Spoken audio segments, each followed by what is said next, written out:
आपको याद आता है कि जब आप जेल में गए या जब आप जा रहे थे आप? पूरे हिंदुस्तान में एक जेल है जिसका नाम golden book of world record में दर्ज है। काष्ठ कला जिसको कहते हैं कि लकड़ी पर अपनी कल्पना को उकेरना, तो ये शुरुआत कैसे हुई? सिविलियन लोगों के साथ रहने लायक आदमी नहीं हूँ।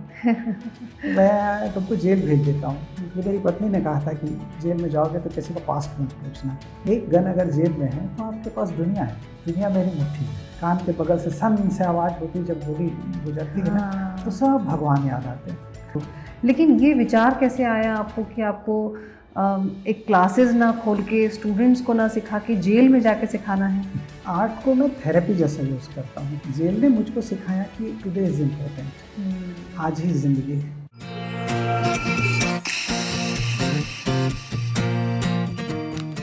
बहुत खुशकिस्मत होते हैं वो लोग जो अपनी कला के ज़रिए समाज के लोगों में आत्मिक शांति और सुकून दे पाते हैं। अपनी कला के ज़रिए लोगों को आत्मनिर्भर बनाकर बेहतर जीवन जीने के लिए प्रेरित कर पाते हैं। हमारे आज के गेस्ट उन्हीं खुशकिस्मतों में से एक है, पद्मश्री अजय मंडावी जी। नमस्कार। कैसे हैं आप? बढ़िया। आप खुशकिस्मत तो ज़रूर है कि आप समाज की सेवा कर पा रहे हैं, लेकिन ये भी है कि इसके पीछे आपकी लगन और अपार मेहनत भी है। और जिस कला से आप जुड़े हैं, काष्ठ कला जिसको कहते हैं कि लकड़ी पर अपनी कल्पना को उकेरना, लेकिन ये विचार कैसे आया आपको कि आपको एक क्लासेस ना खोल के स्टूडेंट्स को ना सिखा के जेल में जाके सिखाना है? कलेक्टर थे उस समय 2010 में। मैं अपना एक इन्वेंशन लेके गया था उनसे मिलने के लिए। इन्वायरमेंट में भी काम करता हूँ मैं। तो वो बोले कि यार ये इतना सारा काम है, आप आर्टिस्ट भी हो, फिर ये इन्वायरमेंट के ऊपर भी हाथ पाँव मार लेते हो, सब कर लेते हो, सिविलियन लोगों के साथ रहने लायक आदमी नहीं हूँ। मैं तुमको जेल भेज देता हूँ। जेल? तो बोला हाँ, वहाँ लड़के खाना खाते हैं और सो जाते हैं, तो उनको कुछ अगर सिखा सको। तो मैं बोला ठीक है, मैं कल चला जाऊँगा। 5 जून की बात थी और तत्काल जेल गया मैं। कंटिन्यू जेल में जो बंदी हैं उन लोगों की ट्रेनिंग चला रहा हूँ और आज पर्यंत तक वो ट्रेनिंग कंटिन्यू है जी। क्योंकि 2010 में जब मैं जेल में काम स्टार्ट किया तो लगा कि सबसे ज़्यादा परेशान लोग जेल में हैं। क्योंकि देखिए हर एक केस तो हिट एंड रन जैसा होता है कि थोड़ी देर के लिए आदमी गुस्सा हुआ और उसने कोई क्राइम कर दिया, वो जेल आ गया, ठीक है। नक्सलियों का ऐसा है कि किसी ने प्रोजेक्ट किया उसको कि 12 साल 13 साल के बच्चे को स्टोरी सुनाए या उसको एक बेहतरीन शूटर बनाए या समझिए वो तैयार किया एक तरीके से, उनको पूरी तरह तैयार किया गया, ट्रेंड किया गया, एजुकेट नहीं कह सकते, ट्रेंड किया गया। तो उनकी क्या गलती है? और मैं था कि 2010 से पहले मैं 6 में स्टेट अवार्डेड था, 7 में वर्ल्ड रिकॉर्ड होल्डर था, 8 में रिकॉग्नाइज्ड बाय प्रेसिडेंट था, 9 में Guinness book of world record की तैयारी थी। तो इतने सारे जो आपने ये अवार्ड्स और रिकग्निशन पाई, वो इसकी शुरुआत कहाँ से हुई? क्या आपके घर में आपके पिता या घर में माहौल था या आपका शौक़ था जिससे आपने धीरे धीरे महारत हासिल की? नहीं, ऐसा कुछ नहीं। देखिए पिताजी भी आर्ट लवर थे और मैं कुछ बनाते रहता था और तो बनाते बनाते थक जाता था, तो मेरी हेल्प कर देते थे कि लाओ इसको ऐसा कर लेते हैं। अच्छा, गाइड करते थे जी, हाँ, वो सही कर देते थे।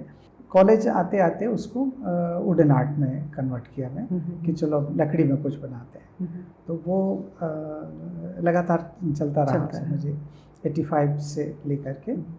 कितना मुश्किल है, जैसे अगर हम देखते हैं, जैसे आपके कई कामों को हम लोगों ने देखा है कि बड़े बड़े ग्रंथ जिनको कहें हम, कि आप गीता कहें या बाइबल कहें या कवियों की कविताएं हैं, आपने एक छोटी सी लकड़ी के ऊपर उकेरे हैं, तो देखने में तो बहुत कठिन काम लगता है। कितना मुश्किल काम है ये और कितनी इसके लिए प्रैक्टिस की ज़रूरत होती है? देखिए जो खुदाई वाला जो काम होता है वो सबसे ज़्यादा टफ है। उसमें समझिए मैं अभी तक स्टूडेंट हूँ। 30-35 साल लग गया वो सब करते करते, उसमें अभी भी स्टूडेंट हूँ मैं। और जो कैलीग्राफी का है वो काफ़ी आसान है उस तुलना में। अच्छा। तो कैलीग्राफी में समझिए 1 महीने का टाइम लगता है कि वो कोई भी चीज़ को, ब्लेड को सही चला सके हाथ से। अच्छा, उसको आप लोग कट करते हैं ब्लेड के हाँ थ्रू? हाँ, ब्लेड से वो एक यू फ्रेम होता है, उसमें ब्लेड लगा रहता है। तो वो लकड़ी के ऊपर जो अपने को बनाना है वो अक्षर लिख लिए के या चिपका लिए या जैसा भी हो, प्रिंटेड है तो चिपका लिए, तो वो उस टाइप का चिपका के उसको काट के और फिर घिस के फिनिश कर लेते हैं। तो वो आसान है। बड़ा अजीब सा चीज़ बताऊं मैं आपको कि बहुत अच्छा लगा, बड़ा सुकून कि जेल के अंदर मैं बैठा हूँ। अच्छा। और ये बंदी है। हाँ। तो मैंने क्या चेहरे पे चेहरा नहीं होता, जो है वो एक्चुअल में है, वो एक्चुअल में है। मैंने डबल फेस, वो साइकोलॉजिस्ट होने के नाते वो दिखता है डबल फेस, तो वहाँ डबल फेस नहीं होता। वहाँ एक अलग सी पॉजिटिविटी होती है कि जिसने जो बोलना है, अगर उसने आपको गलत कहना है तो वो आमने सामने बोल देगा। वो 1 सेकंड के लिए डैश होगा, उसके बाद फिर ये लगेगा कि हाँ ये सच है। तो वो चीज़ पसंद आई मुझको। और वो दिन था 2010 का और आज का दिन है। लगातार वो क्लास चल ही रहा है। लगभग 418 लोग रिलीज़ हुए हैं, उनमें से 250 नक्सली हैं। जी। तो उन लोगों का कैसा रिस्पांस था? जैसे आप जब गए तो आपको तो बहुत पॉजिटिविटी लगी, लेकिन उन लोगों ने देखा कि कोई एक टीचर आए हैं और हमको कुछ सिखाएंगे और क्लासेस चलेंगी, तो उनका रिएक्शन कैसा था? बहुत अच्छा, बहुत उन्होंने एक्सेप्ट किया बहुत अच्छे से? बहुत बहुत बहुत ये अच्छा लगा मुझको, क्योंकि बाहर में भी 1-2 जगह में ट्रेनिंग चलाता था। बाहर में ये है कि जो स्टूडेंट है उसको इधर जाना है, उसको उधर जाना है, सीरियसनेस नहीं थी, कतई नहीं। माने कंसंट्रेशन और सीरियसनेस नाम की चीज़ बाहर नहीं रहती। तो जैसा हम लोग फिल्मों में देखते हैं कि कैदियों को देखते हैं या जेल जो दिखाई जाती है, क्योंकि आप जेल जा रहे हैं इतने सालों से रेगुलरली और कैदियों को, नक्सलियों को सिखा रहे हैं, तो क्या वो सिनेरियो पूरा जैसा हम देखते हैं, हम लोग सोचते हैं वो वैसा होता है या कुछ अलग होता है? हर जेल का अपना, अंबिकापुर का जेल लीजिए, वहाँ की बात अलग होगी। रायपुर का जेल लीजिए, अलग बात होगी। बस्तर है जो कि ट्राइबल बेल्ट है, तो कांकेर का जेल तो बड़ा शांत है एकदम। मैंने उस मामले में जैसा इंट्रोगेशन बाकी में दिखाता है वैसा कुछ नहीं होता कभी। मेरी जानकारी में अभी तक ऐसा नहीं। कैदियों की भी जो एक इमेज होती है, क्योंकि ये बहुत स्वाभाविक सी चीज़ है कि वो एक आम मानसिकता के प्राणी तो नहीं है, चाहे जो भी परिस्थिति रही हो और जिस परिस्थिति में उन्होंने वो क्राइम किया हो या वहाँ पर गए हों, तो हम एक नॉर्मल मेंटालिटी वाले इंसान जैसा तो हम नहीं समझ सकते। तो उनकी क्या मतलब उनको आप कैसे देख पाते थे वहाँ, या आपको कुछ लगता था कि ये कुछ अलग लोग हैं, अलग मानसिकता के लोग हैं? थोड़ा ताकत रहता है ना, तो इंसानी फितरत है, वो अपनी दबंगई दिखाएगा। क्योंकि मेरे क्लास में समझिए वो गुरु शिष्य परंपरा जैसी है। तो मैं स्पष्ट बोल के रखता हूँ कि मेरा जो क्लास है ये तुम्हारा जेल नहीं। आप यकीन नहीं करेंगे, 20 लोग बैठे हैं, पिन ड्रॉप साइलेंस, बस वहाँ खुटखट मैंने जो औजार चलने की आवाज़ आएगी, उसके बाद फिर किसी के पास इतना समय नहीं है कि वो दूसरे से बात करे। कोई ऐसा इंसिडेंस आपको याद आता है कि जब आप जेल में गए या जब आप जा रहे थे? आपने कहा कि जब आप पहुँचे तब तो आपको बहुत पॉजिटिविटी फील हुई, लेकिन जाने के पहले आपको एक घबराहट या कुछ ऐसा था कि आप एक ऐसी जगह जा रहे हैं जहाँ अमूमन कोई जाना नहीं चाहता है? तो कभी आपको ऐसा लगा कि आप गलत जगह जा रहे हैं, या कोई ऐसा इंसिडेंस कभी ऐसा हुआ हो कि आपने ये सोचने पे मजबूर हुए कि मुझे शायद मेरा ये गलत डिसीजन था? आपको देखिए, मैं जेल में जा रहा हूँ, एक आखिरी में जो first gate, second gate, then third gate, उसके बाद एक जो बंदी बैठा है उसके लाइफ को चेंज करने के लिए, तो वो मेरा लास्ट टारगेट है। मई के महीने में अगर मैं गेट के बाहर खड़ा हूँ तपती धूप में, अगर गार्ड को 5 मिनट लग गए गेट खोलने में या 10 मिनट लग गए गेट खोलने में, तो मैं, स्वाभाविक सी बात है कि आप किसी के घर गए, खटखटाया आपने, उसको 5 मिनट लग रहा है आने में, तो आपकी नाराज़गी जायज़ है। तो थोड़ी नाराज़गी जायज़ है कि चलो उसको लेट लग रहा है, लेकिन मैं आखिरी ये 2 गेट पार करके आखिरी गेट के लिए आया हूँ। तो वो कहीं साइन कराने चला गया होगा, अरे गुरुजी लेट हो गया, मैं आ गया, गेट खोल दिया करके। लेकिन वो टेम्परेचर, मेरा इंटरनल टेम्परेचर कभी नहीं बढ़ाया कि मैं अगर जेल जा रहा हूँ तो आखिरी आदमी के लिए जा रहा हूँ। क्या प्रेरित किया? जिस तरह से आप बता रहे हैं, ये तो ऐसा लग रहा है कि जैसे आप बहुत दिल से चाह रहे थे कि जो आपकी कला है और उन लोगों तक पहुँचे जिनको कि आम समाज में बहुत अच्छा नहीं माना जाता है, और उनके लिए भी आप इतनी तकलीफ़ उठाकर, तकलीफ़ इन द सेंस कि आप अपने आप को शांत रख के आप अपने एफ़र्ट लगा रहे हैं, मेहनत कर रहे हैं, तो क्या चीज़ ऐसी थी जो आपको प्रेरित करती थी? देखिए, पहले ही दिन लगा कि मेरी ज़रूरत है उनको, और वाकई एकदम सीरियस होके जो ट्राइबल बेल्ट है उसमें जो सो कॉल्ड सोशल वर्कर हैं उनकी सख्त ज़रूरत है। सो कॉल्ड से मेरा मतलब अलग था, जो दिल से काम करें उन लोगों की सख्त ज़रूरत है। आर्ट को मैं थेरेपी जैसा यूज़ करता हूँ कि ये आर्ट थेरेपी है। रही बात किसी के मनोविज्ञान के साथ खेलने की, कि ये इसके मन से हम खेल सकते हैं और कुछ कर सकते हैं, या किसी के दिमाग में कोई चीज़ इम्प्लांट कर सकते हैं सबकॉन्शियस माइंड तक, तो वो करना जानता हूँ मैं कि ये कैसे किया तो जाता है। वो कैसे करते हैं? बात करके उनसे, उनके साथ हाँ, घुल मिल के? एक तो कभी किसी का पास्ट नहीं पूछा मैं जेल में कि भाई ये लड़का आया बैठा सामने, पैर छू के बैठ गया सामने, वो अपना सीख रहा है। मैंने कभी नहीं पूछा कि कौन सा केस था तुम्हारा। ये मेरी पत्नी ने कहा था कि जेल में जाओगे तो किसी को पास्ट मत पूछना, तो ये सही सलाह था। तो मेरे सलाहकार बहुत अच्छे हैं और मैं सबकी बात को बड़े ध्यान से सुनता हूँ। रही बात सबकॉन्शियस माइंड तक कोई बात पहुँचाने की, तो एक नक्सली था, अच्छा बॉडी बिल्डर, वो एक दिन पैरालाइज्ड हो गया अचानक। जब मैं गया क्लास तो वो सेल में था, सेल तक गया तो वो रोना शुरू हो गया। बताया कि इसको तो लकवा मार गया करके। तो मैं बोले यार इतना मजबूत आदमी, इसको कहाँ से लकवा मारेगा? तो बोले नहीं, 2-3 दिन के लिए मारता है ऐसा लकवा और मैं ठीक हो जाता हूँ। तो अब मैं सोच में पड़ गया कि मैं अपनी तरफ से इसके लिए क्या करूँ। तो एक भाभी जी हैं, आर्ट ऑफ लिविंग में टीचर हैं, तो उनको बोला कि आपको जाना है और वहाँ सुदर्शन क्रिया सिखाना है उसको, लड़के को। तो बोले भैया मैं 8-10 लोगों का, और मैं जेल कैसे जाऊंगी, जेल कैसे जाऊंगी? अरे मैं बोला मैं ले चलूँगा आपको। तो उसने जब उनके क्लास लगाने से पहले उस लड़के के दिमाग में ये पूरी बात भर के रखा था मैं कि वो 30 मिनट की प्रक्रिया है। उस 30 मिनट की प्रक्रिया में स्पाइनल क्या तुम्हारे आखिरी नाखून तक ऑक्सीजन चला जाएगा और उसके बाद ये पैरालिसिस नहीं होगा। तो वो 7 दिन का कोर्स उनका चला, और जो कोर्स लेने टीचर आई थी उसने भी कहा कि यार इससे ज़्यादा पॉजिटिविटी तो मैंने देखा नहीं कहीं। तो मेरी बात उनको भी वो जेल में वो पॉजिटिविटी नज़र आई कि वो इतने सारे क्रिमिनल लड़के बैठे हैं, उसके बीच में मैं बैठी हूँ। और वो दिन था और आज का दिन है। वो नवरात्र के समय 9 दिन का उपवास रखने के लिए बोला कि मैं उपवास रहूँगा। तो मैंने व्यवस्था की कि चलो ठीक है, तुम्हारे लिए फ्रूट जेल में ही? हाँ, जेल में रहते हैं। तो वो मैं व्यवस्था कर दिया। तो मैं बोला यार क्या मांगोगे तुम देवी से? तो बोला मेरे पास तो सब कुछ है। सब कुछ इट मीन्स एक गन अगर जेब में है तो आपके पास दुनिया है, दुनिया मेरी मुट्ठी में, ठीक। तो मैं बोला वो तो ड्रॉप कर दे। बोले हाँ वो ठीक है, वो छोड़ दूंगा, अलग चीज़ है। उसके बाद भी मेरा दबदबा कहाँ जाएगा, उसको कैसे छोड़ूंगा? मैं बोला चल ठीक है। मतलब जो अंदर से उसके अंदर एक बार जो इमेज बन जाती है समाज में, एक बार जो इमेज बन जाती है समाज में, उसको अपने मन से हटा दीजिए, आप उनके मन से कैसे हटाओगे? जो दहशत ज़दा हैं लोग, उनके मन से कैसे हटाओगे? तो मैं बोला मांगना क्या मांगोगे? तो बोला कुछ नहीं मांगूंगा। मैं बोला दे देना कुछ। तो बोले मैं क्या दूँ? तो मैं बोला यार एक दिन के उपवास में दिन भर उस आदमी को याद करना जो इंट्रोगेशन में खड़ा था।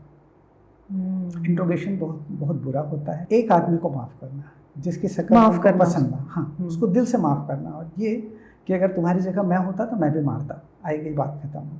उसने 9 दिन में एक करके वो सारे लोगों को माफ़ किया, और आखिरी में बोला कि आज बहुत हल्का लग रहा है। हम लोग बोलते हैं ना कि वो क्रिमिनल है तो उसका जिगरा बड़ा है, या जालिम है, क्रूर है, जैसा भी हो, दबंग है, दिलेर है, ऐसा सब।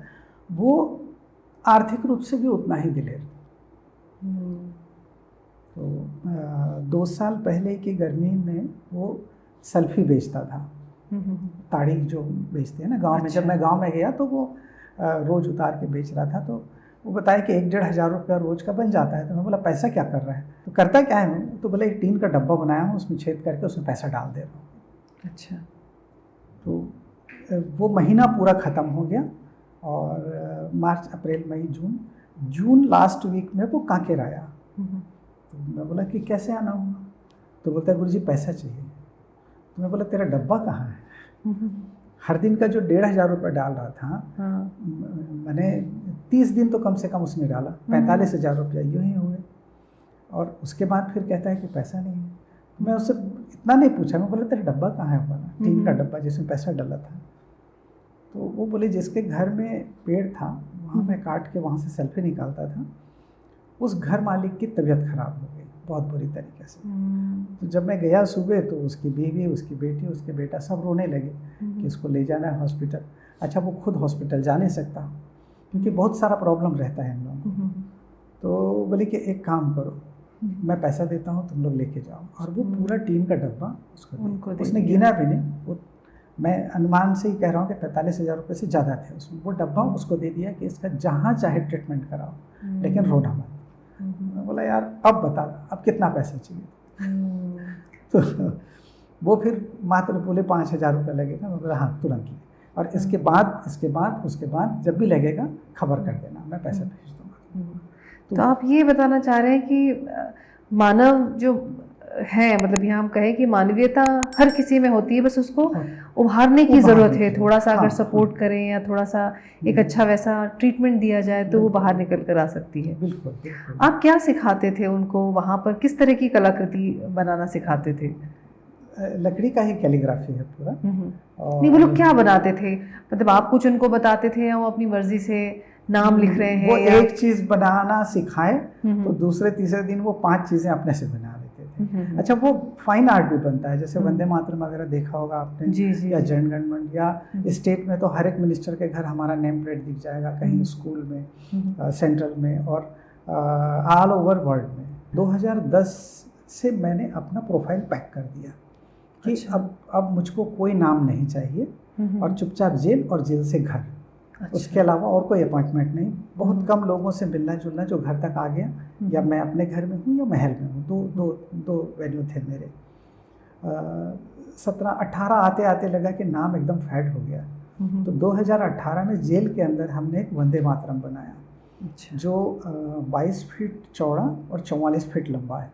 उसके एक एक अक्षर 1.5 फुट के हैं, इतने बड़े बड़े पतले, एकदम पतले अक्षर। उसको फिर डिस्प्ले करने की बारी आई, तो जेल का कंबल बिछाए, 40 कंबल, और उसको डिस्प्ले किए, और वो 3 दिन में golden book of world record में दर्ज हुआ।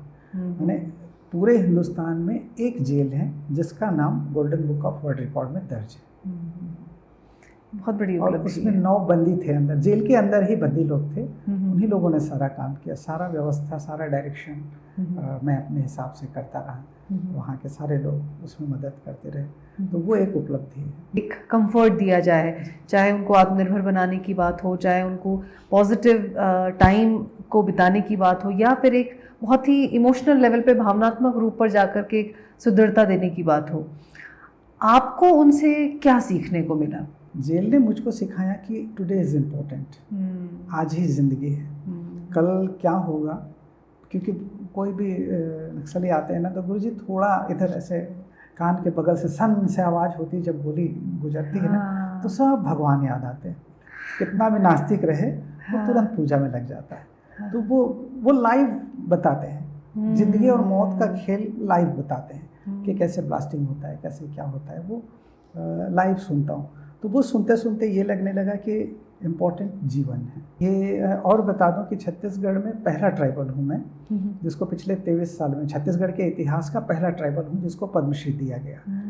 और अच्छी बात कि पहले ही अटेम्प्ट में मैं बस एक लंबा सा साइन किया अपना, बोले इससे ज़्यादा नहीं करूँगा। तो वो पहला अटेम्प्ट और पहली बार में। और वो भी था कि जिसने कॉल किया वापस, उसने बड़े सम्मान से कहा मुझसे कि यार ये पद्मश्री आपको 10 साल पहले मिल जाना था। जिस दिन आधा दर्जन नक्सली जेल से रिहा हुए और समाज में रिहेबिट हुए, बस यही था कि जो जेल से रिलीज़ हो रहे हैं वो लोग समाज में सही शॉट रिहेबिट हो रहे हैं या नहीं हो रहे हैं, या उनके लिए क्या कर सकता हूँ।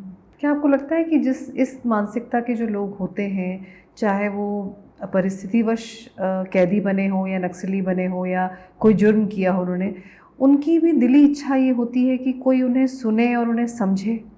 शायद ये आपने इस जो तार को है आपने शायद छेड़ा, इसलिए वो आपके इतने करीब हो पाए। जी जी जी, ये यही बात जस्टिफाई करने की बात है कि अगर किसी को एक बार ये आपने देख लिया, कह दिया कि ये तो हत्यारा है, आप उस पोजीशन को समझिए कि क्यों इसके हाथ से हत्या हो गई। उसको दूसरे तरीके से भी आप कह सकते हैं कि यार ये भी हो सकता था कि तुमने अगर हाथ नहीं उठाया होता तो वो तुमको मार देता।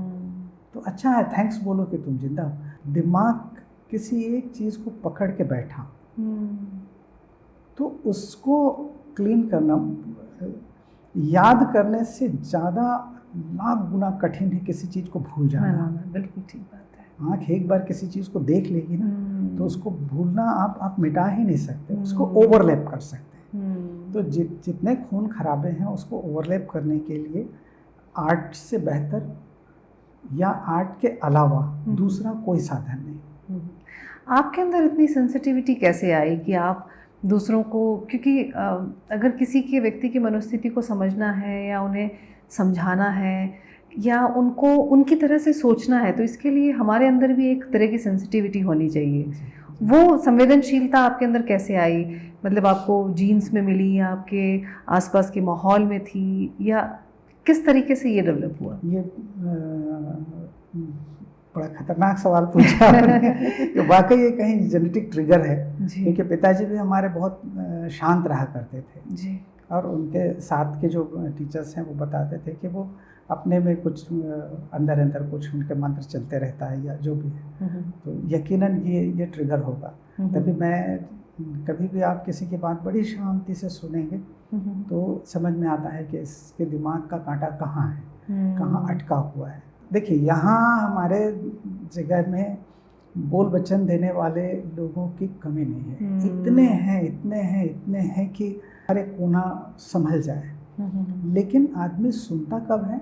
11th आवर में। ठीक, बिल्कुल, जब लास्ट मोमेंट आ जाता है, लास्ट मोमेंट आएगा। आप रोड में गिरे हैं, लहू लुहान है, फड़फड़ा रहे हैं, आपके कान में अगर किसी ने कह दिया कि मैं डॉक्टर हूँ तो जान वापस आ जाएगी। जो निकल चुकी है वो जान वापस आ जाएगी। अरे तू पहुंचा भाई, सबसे पहले हॉस्पिटल पहुंचा, चाहे वहाँ डॉक्टर नहीं होगा तो कंपाउंडर तो होगा, वहाँ गार्ड तो होगा। वही सफ़ेद कपड़े पहन के अगर देख लिए कोई, माने कितनी छोटी सी चीज़ है। एक छोटा सा एप्रिन पहन के दोनों जेब में हाथ डाल के वहाँ का स्वीपर भी खड़ा हो जाएगा तो आपकी जान वापस आ जाएगी। यानी कहीं ना कहीं आप अंदर तक महसूस कर पाएंगे कि अब मैं बच गया, तो फिर आप बच गए। तो ये मानसिकता है, मतलब हमारी अगर कहें तो सारा खेल मैंने मन के जीते जीत है, मन के हारे हार। बिल्कुल, बहुत ही खूबसूरत और बहुत ही अच्छे तरीके से आपने सारी चीज़ें बताई। तो अब आपका फ्यूचर प्लान्स क्या है? आप बहुत अच्छा काम कर रहे हैं, बहुत सालों से कर रहे हैं, कोई ऐसा काम और आपके दिमाग में आ रहा है कि मुझे अभी ये भी करना है? फ्यूचर प्लान ये है कि 12-13 साल में मैं अपने आर्ट को पूरी तरह कमर्शियल नहीं किया कभी। मैंने जितनी ज़रूरत है अपना उतना कर लिए। अब ये लगता है कि जेल से रिलीज जो लड़के हैं वो अगर काम करना चाहते हैं तो उनके लिए ग्राउंड तैयार करें। कई लोगों को रोज़गार दिया जा सकता है, इंडिपेंडेंट हो सकते हैं, बहुत सारे लोगों को अपन रोज़गार दे सकते हैं। तो अब ये कोशिश है। बहुत ही मतलब उम्दा विचार हैं आपके ji. Thank you so much Ajay ji. आप मतलब इतना कुछ सीखने को मिला है आपसे, और आपने ऐसी जगह में भी पॉजिटिविटी खोज कर और समाज के लिए जिस स्तर पर जाकर के आपने काम किया, और आगे भी जो आपकी सोच है कि उनको किस तरीके से स्टैब्लिश किया जाए और आत्मनिर्भर बनाया जाए, बहुत ही उम्दा सोच है। और बहुत बहुत धन्यवाद आपका कि आप हमारे साथ इस एपिसोड में आए और इतनी यूज़फुल और इतनी इंस्पायरिंग बातें आपने हमारे साथ की। और आपसे बात करके ये बात तो समझ में आ गई कि अगर हम समाज में अपना पॉजिटिव कंट्रीब्यूशन देना चाहते हैं तो वो किसी भी तरीके से दे सकते हैं, ज़रूरत सिर्फ एक इच्छा शक्ति की है। Thank you so much. धन्यवाद।